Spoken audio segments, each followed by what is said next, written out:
Hola amigos, ¿qué tal? El día de hoy tenemos una gran invitada. Ella es psicóloga educativa y tiene una maestría en neuropsicología y educación. Hola Andre, bienvenida.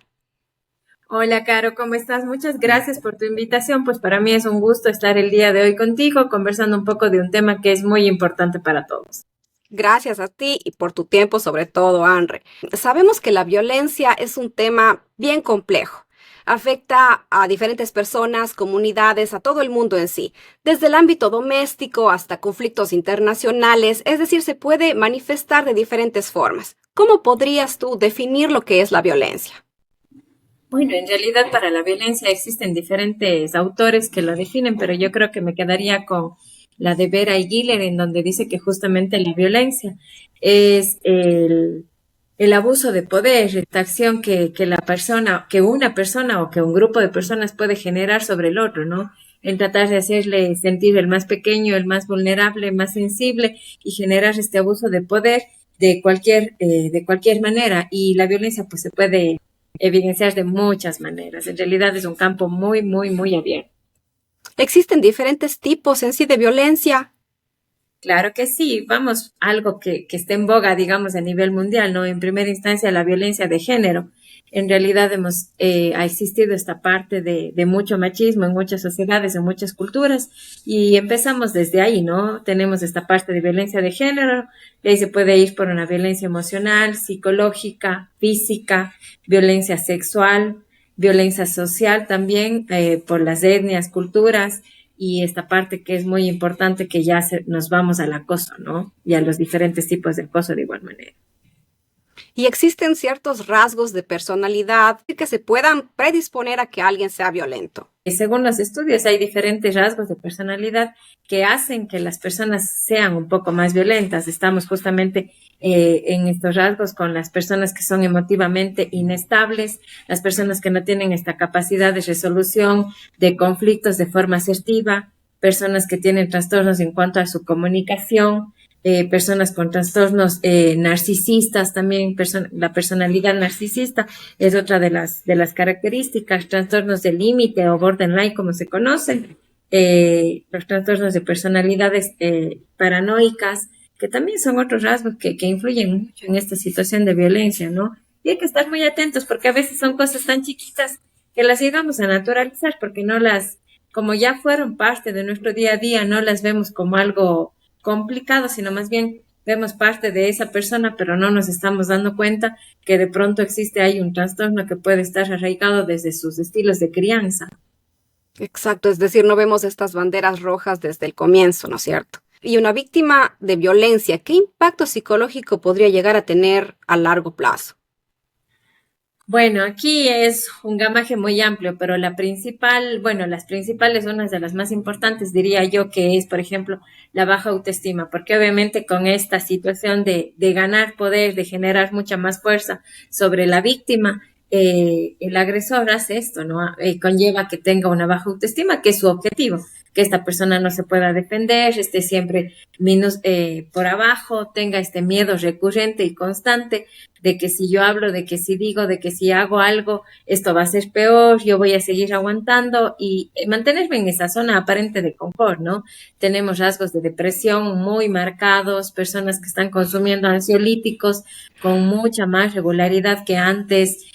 Hay muchos ansiolíticos que lamentablemente en la actualidad son vendidos sin receta y pues muchas personas han recurrido a estos medios, ¿no? Existen cambios emocionales, dificultades en su alimentación, trastornos alimenticios, dificultades en cuanto a su salud. Y recordemos algo que yo considero que es muy importante. Lo que calla en nuestra boca, habla nuestro pueblo. Entonces nosotros aparentemente podemos decir al mundo entero, estoy bien, pero vivo enferma, me duele la cabeza, me duele los huesos, me duele caminar, ya no puedo levantar, me siento completamente en agonía, descansado, presento pánicos, fobias y un sinnúmero de situaciones que realmente conllevan justamente estos actos de violencia que actualmente en nuestra sociedad se han llegado a naturalizar de tal forma que exigimos mucho, pero a la vez el ejemplo que damos a nuestros hijos y a toda la sociedad en sí es lo opuesto a lo que pedimos. ¿Cómo es entonces la salud mental de una persona violenta?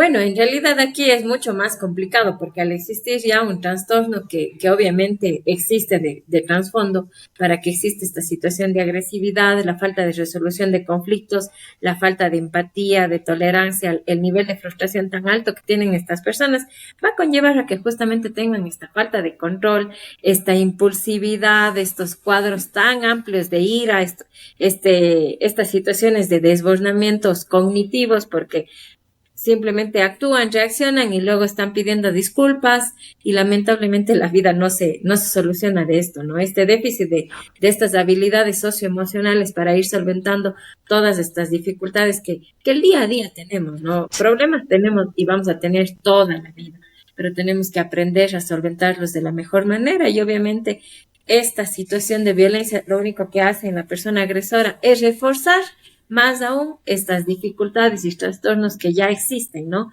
Porque como no han sido tratados y no son abordados a tiempo por un profesional, y aquí sí es muy importante tomar en consideración algo. La persona que tiene esta situación de algún tipo de trastorno de personalidad, conductas violentas, lastimosamente, si no accede o no busca la ayuda de un profesional externo por su propia cuenta, es a veces, yo diría que hasta imposible tratar de cambiar, porque de pronto no nos estamos dando cuenta, como decía anteriormente, de las dificultades que estamos teniendo, porque las naturalizamos de tal manera que ya es parte de nuestro día a día y por lo regular las personas ya con cierta edad, ¿qué dicen? Yo soy así, yo crecí así, así me educaron, Y así me así moriré. conociste y yo así voy a morir, ¿no? Entonces, Claro. ese discurso también es algo que nos juega mucho en contra porque las personas no queremos cambiar. Consideramos que fue bueno nuestra crianza, consideramos que fue lo adecuado, a pesar de que nos dimos cuenta que muchas de las veces tenemos nuestro niño herido, muy herido por todas las situaciones que vivimos quizás en la infancia, ¿no? Sí, totalmente de acuerdo. Y André, ¿cómo se manifiesta esta violencia en el ámbito doméstico? ¿Cuáles son esas banderas? A ver, una de las banderas, yo creo que la más importante, a veces no necesariamente tiene que existir una agresión, un golpe, o un puñete o un insulto como tal, ¿no? Sino más Físico. bien esta parte del juego psicológico que la pareja puede generar con nosotros en esta forma de manipulación. Cosas chiquitas. Por ejemplo, te ven bien vestida, te ven maquillada, ¿a dónde vas? ¿Con quién te vas a ver? ¿Qué vas a hacer? No puedes salir. Comenzar a manipular el tiempo, comenzar a manipular la forma de vestir, la forma en la que estás tú presentada, ya te comienzan a existir este tipo de restricciones, ¿no? A estarte controlando a dónde vas, con quién vas, si puedes ir o no puedes ir. Y obviamente esto va a generar mucha ansiedad y eso también, si es que existen ya niños de por medio en una familia, el daño Peor. socioemocional en realidad en el entorno familiar es mucho más amplio, mucho más grande, porque los niños crecen viendo esto y lamentablemente, como te decía anteriormente, los niños al ver este ejemplo, ellos consideran que es la Normal. única forma normal de reaccionar con mamá, con papá y esto sí se va haciendo una situación mucho más cíclica, entonces hay que tener muy en cuenta estas banderitas rojas, ¿no? Que a veces son tan imperceptibles y dijimos, no, hoy día estuvo de mal genio y por eso reacciona así. Él nunca ha sido así y muchas de las veces como mujeres tratamos de justificar mucho estas conductas violentas para no hacer quedar mal al otro delante de los hijos, delante de la familia.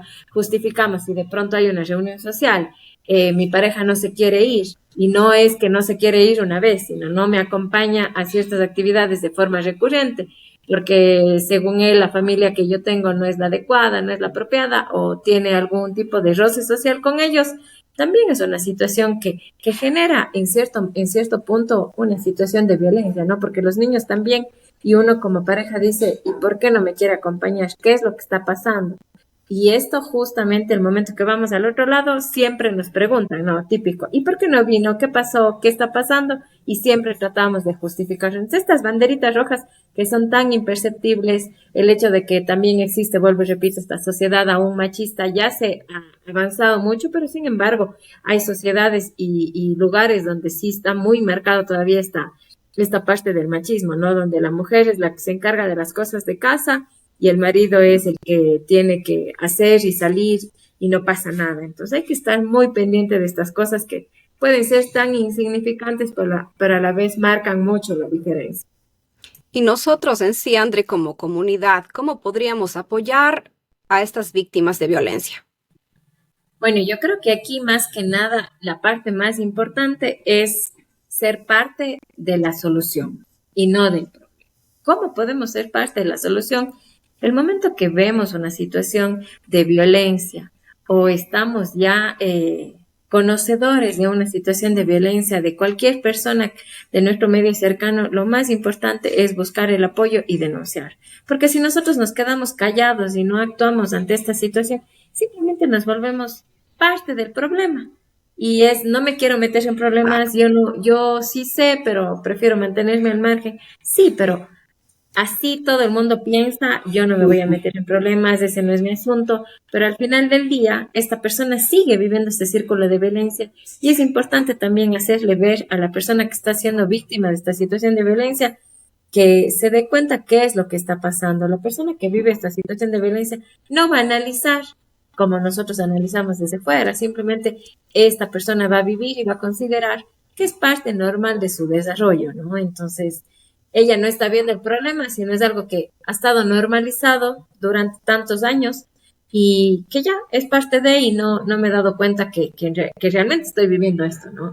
Y eso sí trae cola luego, porque obviamente nuestros hijos, como te digo, son los que aprenden. Mi mamá, mi papá vivió esta situación, yo Es normal, crecí bajo este entorno, lo entonces yo repito, voy a buscar lo una acepto. pareja de forma inconsciente que tengan las mismas características o de mamá o de papá.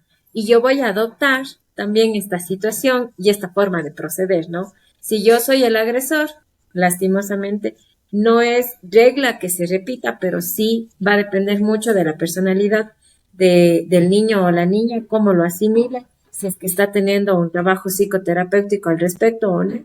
Porque obviamente en una familia, pongo un ejemplo, donde hay dos hijos en una familia conflictiva, el uno puede decir, a ver, no, ese camino yo no quiero seguir, voy a sanar esta situación de crianza, este niño herido con el que yo he crecido, y Ujú. voy a cambiar y voy a adoptar otra forma y otro estilo, ¿no? O la que es más fácil y la más común, ¿no? Simplemente replico en la forma en la que yo me eduqué, en la forma que yo pensé. Es importantísimo que nosotros como sociedad aprendamos a poner un alto y ser parte, vuelvo y repito, de la solución, no del problema. Buscar este apoyo para la persona que está sufriendo, poner una denuncia, poner un alto, porque es importante darlo, si no vamos a seguir siendo parte del problema y no buscar una solución. Y como tú lo mencionas, Andrea, a veces son cosas insignificantes, son cosas pequeñas. ¿Cómo entonces se podría llegar a identificar estas señales tempranas de violencia? Bueno, yo creo que es importantísimo estar muy atentos. Por ejemplo, los dispositivos electrónicos que actualmente han llegado a nuestras vidas, ¿no? Yo creo que también juega un rol muy, muy, muy importante dentro de la familia, porque lamentablemente nos desconectamos de este diálogo tú a tú, frente a frente, y muchas de las veces el diálogo se transforma en el dispositivo. Llega nuestra pareja, llegan nuestros hijos, todos estamos sentados en la mesa y todos están en el teléfono o vamos a acostarnos al cuarto y en lugar de tener una plática de 5 o 10 minutos, quizás porque estamos cansados, Ujú. no la tenemos, sino más bien cada uno está en su dispositivo, en sus cosas y como que se ha perdido esta conexión, ¿no? Entonces yo creo que sí es importantísimo estar muy atentos, hablar sobre las situaciones, Sí. problemas que se puedan presentar. Estas pueden ser, por ejemplo, algo que sí genera mucha violencia en todos los estratos sociales, en todas las culturas, yo creo que es la parte económica. Y es importante también tener una cultura en este aspecto, ¿no? Tener una cultura de ahorro, una cultura de diálogo con la pareja para que no existan estos problemas y de darse, buscar las mejores soluciones, porque la naturalidad del ser humano no es buscar una solución, es buscar el culpable. Ah, Sí. estamos así por tu culpa. Yo hice porque vos me dijiste. Entonces tú tienes la culpa de lo que está pasando. Entonces es mucho más fácil delegar la responsabilidad de cualquier situación al otro que asumir la Que asumir la responsabilidad culpa. de nosotros como realmente personas que estamos haciendo esta situación. Yo creo que esos son los puntos más importantes, buscar más bien soluciones. El problema ya está ahí, los problemas, como decíamos, van a estar ahí siempre. Ahora lo ideal es buscar las soluciones, las vías de solución más hábiles mediante un diálogo asertivo entre las partes, no mediante gritos ni lanzar platos, ni mucho menos, sino más bien un diálogo con asertividad, con empatía, donde nos entendamos del uno al uno y el explicar qué es lo que nos está pasando y cómo podemos solventar. ¿Hay algún caso de violencia, André, que te haya impactado? Bueno, yo creo que, por ejemplo, estos famosos femicidios que se han dado y a veces uno ve en la portada, ¿no? Nosotros vemos solamente lo de afuera y vemos ahí una familia completamente feliz, que siempre van de viaje, porque las redes sociales se prestan para esto, ¿no? Para mostrar solamente las cosas bonitas y no mostrar lo que realmente vivimos detrás de esto. Y yo creo que esto sí juega un rol muy, muy importante porque nosotros tratamos de aparentar mucho y no aprendemos a ser lo que realmente queremos ser.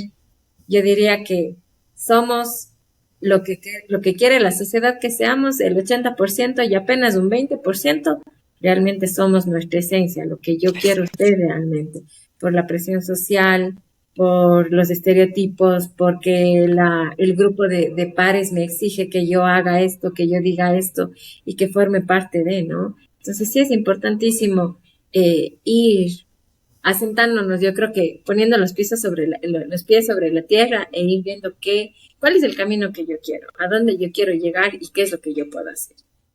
¿Qué impacto tienen los videojuegos en los nenes? Bueno, este es un tema muy álgido, la verdad, pero yo considero que en los niños tiene un impacto al 1000%. ¿Por qué razón? Porque en realidad en un videojuego tú tienes una compensación inmediata. Ganaste un nivel, subiste, te dieron que moneditas, que todos estos premios que son instantáneos para que tú vayas comprando uniformes, para que vayas haciendo tales cosas y para que vayas sumando más alternativas. Existe una compensación inmediata en un juego. Tú ganas un nivel, te dan moneditas, te dan fichas, te dan ciertas cositas de forma inmediata y los chicos no aprenden a diferenciar esta situación de este mundo electrónico, de estos dispositivos con la realidad. Y por eso aquí, ya cuando vamos a la parte de la realidad de la familia, de la casa, los niños comienzan con frustraciones, con ira, con enojo, con pataletas, porque la mamá le puso una norma, porque la mamita no le da la compensación inmediata. Hizo algo bien y los guaguas quieren tener esta compensación inmediata como en el videojuego. Dame algo porque yo ya gané esto, ya hice estas cosas. Y me Entonces sí merezco. es Ujú. importante manejar siempre el uso adecuado de dispositivos y a partir de cierta edad, porque niños chiquititos no es posible que tengan un acceso ilimitado a un dispositivo. Yo diría que desde los 14 años en realidad debería darse un uso supervisado de los dispositivos. Antes no. Antes no, porque los niños no tienen esta capacidad de entendimiento claro de lo que es la realidad de la ficción y quieren estas compensaciones inmediatas también en la vida real. Cosa que en la vida real no es que si tú te sacas un 10 en una prueba, tienes un premio inmediato, ¿no? Si tú hiciste algo que mamá te pidió, no es que vas a tener un premio ahí inmediatamente que subiste de nivel y vamos a seguir avanzando. Entonces yo creo que esto sí es importantísimo que los papis cuidemos mucho en función del uso de los dispositivos. Oye, André, ¿qué consejo podrías darnos tanto a los padres como educadores para poder prevenir estos comportamientos violentos desde niños? Bueno, yo creo que el consejo más grande para todos y el más difícil, diría yo, es el ejemplo. Porque nosotros como padres somos el ejemplo de nuestros hijos. Yo le puedo decir a mi hijo, tú no tienes que gritar, no tienes que insultar y, oh sorpresa, cuando se da alguna situación, mi hijo me ve a mí gritar, me ve insultar y en su cabecita va a decir, ¿cómo me exiges o cómo me pides que yo no grite, que yo no insulte si tú lo Inco- haces? Entonces, tiene que existir mucha coherencia entre lo que decimos y lo que hacemos. Yo no puedo exigir algo que yo no lo estoy haciendo. Entonces yo creo que también esto es indispensable para todos y el respeto, yo creo que los valores, actualmente existe una carencia de valores muy grande porque como sociedad nos hemos enfocado mucho al tener, al trabajar, al hacer y nos hemos descuidado mucho de esta parte familiar, social como núcleo, ¿no? Y esto ha conllevado a que, como estamos tan estresados en el día a día, que tenemos que realizar un viaje, que tengo que hacer tal o cual actividad para mi trabajo, para la empresa, ha hecho que justamente nos descuidemos de la parte esencial de valores y los chicos nos piden algo, simplemente, ¿qué hacemos? Para que no nos moleste, le damos, en algunos casos ya cuando tienen desde los 17 años para arriba, muchos papás les otorgan una tarjeta de crédito para que los guaguas compren lo que necesitan y es eso, ¿no? O sea, nos hemos transformado en esto, en ya no tengo tiempo para ti de calidad, que a veces los papis sí confundimos en que yo no tengo tiempo porque paso trabajando, no puedo estar con ellos, pero en realidad no se trata de pasar 5, 6, 7 horas con ellos. Yo considero que pasar a veces hasta 10 minutos pueden ser los 10 minutos más valiosos que haber pasado 5, 6 horas con ellos, porque preferimos tiempo de calidad y de calidez, donde ellos se sientan queridos, donde ellos se sientan apreciados, donde realmente ellos sientan que son escuchados por nosotros. Y como papis, lo más importante es aprender a validar las emociones. ¿Cómo hemos crecido nosotros? En donde decimos al hombre, no puedes llorar porque eres hombre. Cuídate, vos eso sí no puedes hacer. Si alguien te viene y te pega, tú también. Responde porque vos eres el macho, vos eres el que tiene que ser fuerte, nada de demostrar debilidad. Entonces hemos crecido con estos preceptos, quizás hasta Y nos absurdos. hemos normalizado, ¿no? Lo peor, peor aún.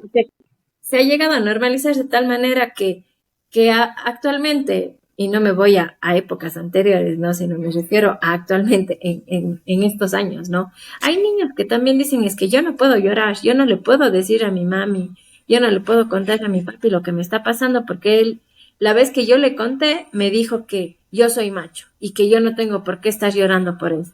Entonces, vamos justamente insertando estos mensajes en nuestros pequeños, quizás de forma inconsciente porque no nos damos cuenta de lo que estamos haciendo y yo creo que es momento de ir cambiando este discurso, ¿no? Donde el niño sí puede expresar, donde de pronto en cosas chiquitas, por ejemplo, el bebé o el niño no quiere acabar de comer porque ya se llenó. Nosotros como mamás, ¿qué decimos? No te levantas de la mesa hasta que no acabes la comida. Y eso, a la larga, si esto hacemos recurrentemente en cosas chiquititas del día a día, a la larga este niño va a crecer y el momento que venga alguna persona a hacer algo, a atentar contra él no va a tener esta capacidad de decir, no estoy de acuerdo. ¿Por qué? Porque a mí en mi casa me enseñaron a que yo no puedo decir, no, ya estoy lleno, no, yo ya no quiero comer porque me duele la barriga, sino tengo que aceptar todo lo que me están dando y todo lo que me está pasando. Entonces, si te das cuenta, es así un hilo chiquitito y tan finito que en cosas tan imperceptibles que vuelvo y repito, son del día a día y que nos causan a largo tiempo esta situación en nuestros chicos. Y como padres, como tú dices, André, tenemos 100% la responsabilidad, ¿no? Así es, efectivamente, los papis es la primera escuela. La casa siempre es la primera escuela donde les vamos a formar a nuestros hijos. Y obvio, ¿no? O sea, también tenemos que ser claros y francos con ellos. No todos van a ser criados de la misma manera. Y esto también va a generar un choque en ellos porque de pronto en nuestra casa no ven gritos, no ven insultos y escuchan, sí, a sus amiguitos que están pasando eso. Y ellos también pueden ser un referente para ayudar a este grupo de amigos a que también esta situación se vaya erradicando de forma progresiva, porque la violencia va a estar ahí siempre. Y como tú decías al inicio de la entrevista, va escalando, ¿no? Desde cosas tan chiquitas hasta una situación de violencia ya a nivel de países, a nivel mundial, a guerras, y donde paga mucha gente que es completamente inocente. Así es, maravilloso, André. Mil gracias por tu tiempo. ¿Dónde te podemos seguir en tus redes sociales? Con mucho gusto. Bueno, a ver, me pueden buscar en Instagram como Andrea Patiño. También en Facebook estoy como Andrea Patiño. Me pueden contactar a mi teléfono de celular y pues con mucho gusto les podemos ayudar y brindar el apoyo que realmente es indispensable. Antiguamente se creía que ir al psicólogo era solo para locos, dando Sí, gracias a Dios. ya está Actualmente cambiando. ya no es así, más bien se ha transformado en una necesidad y Exactamente. la salud mental y la salud emocional es lo más importante, porque si no estamos sanos emocionalmente, lamentablemente no vamos a poder rendir en ningún aspecto de nuestra vida. Muchísimas gracias, Anre, por tu tiempo. Gracias, en serio, por tremenda clase que nos has dado a todos. Muchas gracias, Caro. Sí, en realidad, como hablábamos contigo antes, este tema es muy amplio, ¿no? Y se puede abordar por diferentes directrices y pues yo, por mi parte, con mucho gusto, muchísimas gracias por tu apertura y yo espero que estas pequeñas craqueladitas que damos de información sean de mucha ayuda para todos a nivel mundial, porque esto es un tema, vuelvo y repito, que es a nivel mundial. Y no se olviden que lo que calla en nuestra boca habla nuestro cuerpo. Y es importante actuar y hablar. Chao, Muchas cuídate. gracias. Cuídate.